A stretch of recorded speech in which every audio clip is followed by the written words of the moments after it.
You are listening to Chapter 3 of Shipwrecked in the Land of King Tobacco, the first Washington family immigrant to America. To purchase your own copy in paperback or for your Kindle or electronic device, please visit amazon.com/author/nicholasdgarrett or visit George Washington's birthplace, 1732 Popes Creek Road, George Washington's birthplace, Virginia. To unlock chapters of the audiobook, visit patreon.com/shipwreckedbook, and for a nominal monthly fee, you can unlock chapters of the audiobook. To hear excerpts for free, lectures, and information about the book, please visit the YouTube channels in the video descriptions. This chapter is read by the author, Nicholas D. Nick Garrett. Chapter 3. Tobacco from the mid-Atlantic colonies was amongst the most valuable crops in Europe, where it became a popular commodity. It was grown in the fertile land around the Potomac, York, Rappahannock, and James rivers, and was known by the name of sweet-scented. The whole region enjoyed the distinction of producing at the time the best tobacco in all that country. The soil was legendary. Beyond legendary. Writers from the 1730s looking back on John Washington's time venerated it as esteemed throughout the rest of the world for the quality of the tobacco it produced. More importantly, tobacco being grown in Virginia's northern neck and southern Maryland were fueling an international craze. The sweet-scented strain had become a world competitor and put the mid-Atlantic on the map. The famous explorer and early Jamestown settler John Smith had said, "The vesture of the earth in most places doth manifestly prove the nature of the soil to be lusty and very rich. The best ground is known by the vesture it beareth, as by the greatness of trees or abundance of weeds." Exploration and settlement around the Chesapeake Bay eventually led to large farming operations and consequently the globalization of her products.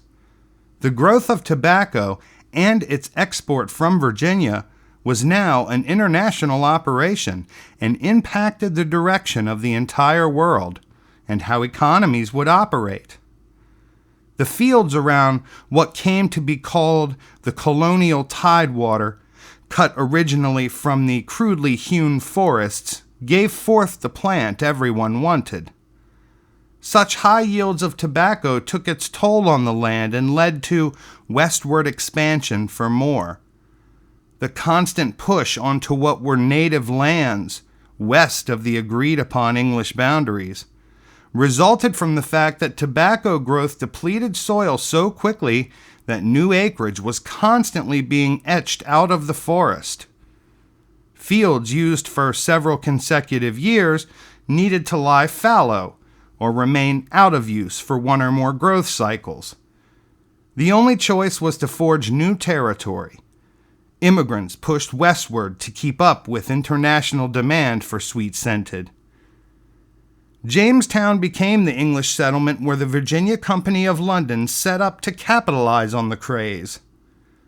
The company had sent its first would-be settlers back in 1607 before the tobacco boom. Finding the area already inhabited by a thriving native society and in desperate need of food, the settlers formed an alliance with Wahunsanakawa, leader of the native confederation called the Powhatan Confederacy. Some scholars believe the Powhatan Confederacy was a large continental alliance, but in the mid-Atlantic they were comprised of almost 30 regional native tribes. Even with their powerful alliance, natives still feared the English weapons. They developed a strategy to level the playing field by trading food the English desperately needed for English weapons and armor. As more immigrants came to the region, the delicate balance of diplomacy between Jamestown and the Powhatan became strained. On the brink of collapse, war broke out in 1609 and lasted for 4 years. The conflict only ended after Wahun Sanakawa's daughter Pocahontas fell in love with and married the Englishman John Rolfe. Pocahontas's marriage to John Rolfe seemed to have been in part political and in part sincere. She grew to like some of the English lifestyle, and at the same time aimed to ensure that her father's kingdom retained power. Both sides used the marriage as an olive branch. Their union brought out the best intentions of both sides and led to a cessation of hostilities for a short time. Accounts of events between the settlers in Jamestown and the natives changed over time. For example, John Smith's earliest accounts of having been held captive say nothing of his release from certain death by a beautiful woman. Only after years of romanticizing about the region and its tobacco culture in writings and stories told by mariners did Smith's narrative contain Pocahontas saving him, flanked by a group of gorgeous exotic women. Between 1619 and 1622, the House of Burgesses, the lower house of a frontier form of parliament, began holding regular sessions in Jamestown. No doubt protection and diplomacy were among the main topics of the session during those early days. Meanwhile, Wahun Sanakawa's brother, Opechancanough, irate over the killing of one of their most prominent warriors, carried out revenge on a large scale, even though the Powhatan Confederacy were not entirely united on the solution. Against his brother Wahun Sanakawa's better judgment, the Pamunkey attacked Jamestown and killed 1/4 of the entire male population, between 300 and 350 in all. These unfortunate circumstances at times stemmed from the all-too-common occurrence of soured deals between individuals who had trouble communicating to begin with, and having nobody before which to seek justice that was seen as impartial. Most often, those instances drug whole groups of people into conflict. After blood had been spilled on both sides, a treaty came about that limited further colonial expansion and laid the groundwork for what would eventually become a favored status relationship between the English and the Pamunkey and Mattaponi tribes. This treaty excluded others in the Powhatan Confederacy and showed the growing divide between Wahun Sanakawa and his brother Opechancanough. The alliance with the English led to additional resentment because it showed a fissure between the leadership of the Powhatan and those who favored the more aggressive approach of removing the English altogether. Tensions remained high in Jamestown and among the fledgling tidewater plantations. Food prices became heavily inflated, and the limited population of English continued to die off from disease and starvation. In time, a second expedition of English immigrants came. They brought metal tools and weapons of warfare, which led to a shift in the balance of power again. Before long, the agreed-upon boundary of limiting English settlement to the Accomack Peninsula and James Valley was broken, both on purpose and by the natural evolution of immigrants coming into the area with no understanding of the previous 40 years of delicate political relations and diplomatic efforts. Opechancanough became Powhatan when his brother Wahun Sanakawa died. His approach was to bide his time, partly from fear, and partly from his own dwindling popularity among many tribes in the Powhatan Nation who wanted to kill off the English completely. Some natives acclimated, preferring the English way of life. In turn, some English emigrated to one of the many native tribes, finding the way of life and access to food more stable and appealing. Yet other natives traveled as far west as they could get, seeing the writing on the proverbial wall about their way of life before the spread of English civilization. During the last of the major conflicts in the 1640s, Opachenko, then an old man, was unceremoniously killed, having been shot in the back, according to his warriors. With him dead, the centralized power of the Powhatan Confederacy in the region weakened, and left most tribes on their own to negotiate and coexist however they could with the English. With new English immigrants arriving, many from the same communities in England where the Washingtons had lived, the dreams of making it big in the tobacco game took root. John Rolfe was credited with establishing the thriving tobacco culture in the Tidewater after he and Pocahontas returned from England in 1613 and 14. Together, they had sparked the imaginations and the taste buds of the English for sweet-scented.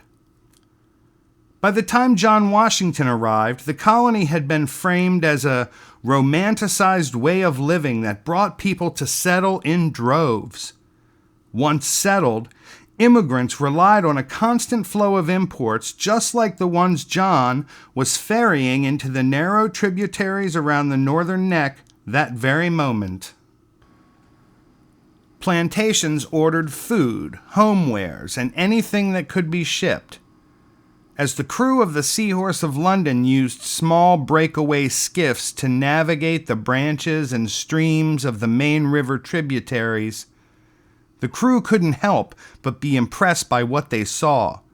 Those narrow waterways emptied into the York, James, Rappahannock, and Potomac rivers. With few exceptions, each was speckled with plantations that had their own river landings for receiving goods from smaller vessels.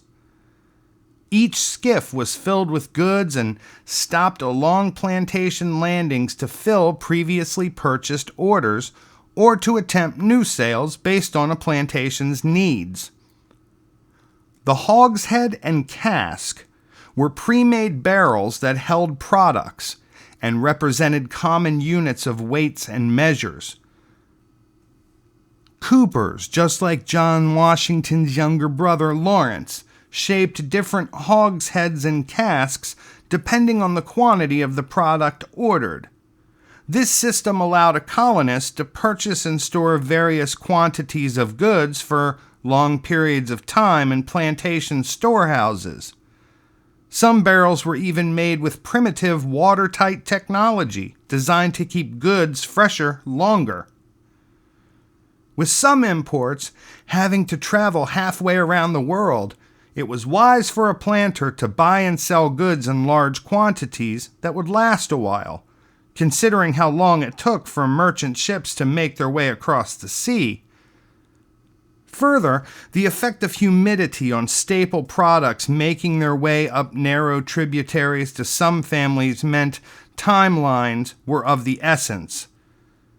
It had been John Smith's exploration, documentation, and subsequent mapping that led to the surveying of the Northern Neck and spawned further settlement.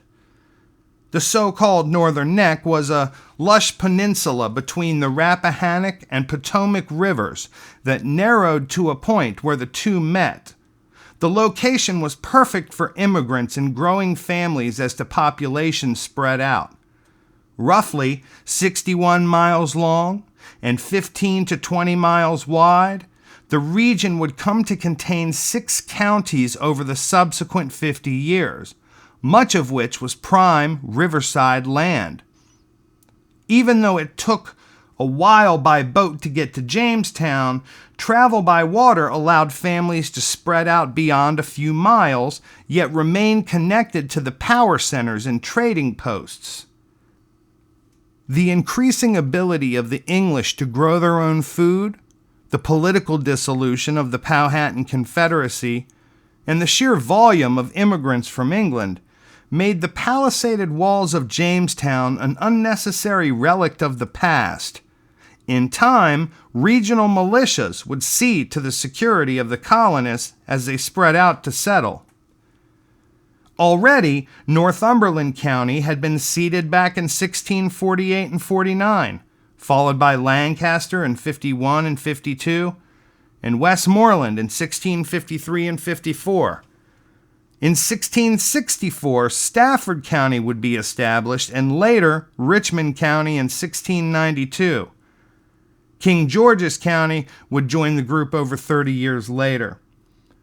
The borders of the counties changed every few years, sometimes more frequently to accommodate the need for rapid settlement along prime tidewater land. Another boom in settlement occurred in the 1640s when the Northern Neck was opened to families from across the Potomac in Maryland. A mass exodus of those who had been embroiled in an event called Ingle's Rebellion, such as the Popes, Monroes, Coles, Broadhursts, Bretts, and Gerards, to name just a few, came to settle. When the Catholic Lord Baltimore and Calvert family came after them, demanding loyalty and fealty from the largely Protestant families, rather than compromise their political and religious convictions, the transplants sided with Captain Hill, who they viewed as the true and rightful claimant to Maryland's governorship. They followed him the short way across the Potomac into Virginia. By 1656 and 57, the entire neck had roughly 60 plantations, each ranging from a few dozen to thousands of acres. When John Washington arrived in Westmoreland County, he was surprised to see so many people. In addition to the 266 taxable residents in Westmoreland County, non-taxable residents, such as servants, transient workers, and Marylanders constantly traveling the short distance back and forth across the Potomac, did their business in the Northern Neck. John knew the industry to be growing and busy, but could not have envisioned the scope of what was already there were he not seeing it for himself. New waves of planters and investments in Virginia plantations cemented a way of life. Growth boomed throughout the 1650s and established arguably the best economy up to that point. An entire gentry was born out of combining talented emigrants from England, planters and farmers, and a system called headright. Headright was the title of a system of indentured servitude that allowed servant-turned-planters to spread out to grow tobacco after a period of service to a planter that paid their ship's fare and incidentals for the trip to America. John Washington was amazed by what he saw. Far from being a separate world across an ocean, England remained foremost in the minds of the colonists, and the Atlantic little more than an oceanic superhighway. According to accounts written within just a few years of John Washington's arrival on the Seahorse of London, a clear picture of his surroundings were well described. The body of the country from the river is generally woody, but not like ours in England, for they are so clear from under woods that one may be seen above 1.5 miles distance, that you may drive